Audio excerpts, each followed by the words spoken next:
19. శ్రీ సాయి ధ్యానం వలన ఆనందం పొందుతావు. 20.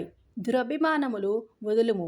శ్రీ సాయికి టెంకాయను సమర్పించుము, మనశ్శాంతి కలుగుతుంది. 21. ఎవరో నిన్ను పదే పదే తలుచుకుంటున్నారు. శ్రీ సాయికి కొబ్బరికాయలు సమర్పించుము, బంధువుల సాయము కలుగును. 22. పని పూర్తి అగును, మనశ్శాంతి లభించును. 23. శ్రీ సాయిని ఆరాధించుము, నీ మార్గము మరింత అనుకూలం అవుతుంది. 24. రాజ అంటే ప్రభుత్వ గౌరవము కలదు, బంధుబలగము సహకరించును. శ్రీ సాయిని ప్రార్థింపుము. 25. బంధబలమున్నది, ప్రయాణం చేయుము, అనుకున్న పనులు మార్పులు లేకుండా అనుకొనినట్లుగా చేయుము. 26. శ్రీ సాయినాథుని దయవలన చిట్ట చివరి సమయములోని చిరకాల మిత్రుని జోక్యంతో గెలుపు పొందెదవు.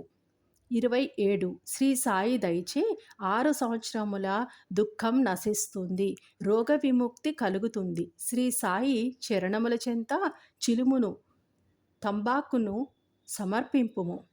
28. విచారమును వదిలిపెట్టి భగవంతునిపై నమ్మకం ఉంచి ఓర్పుతో నుండుము.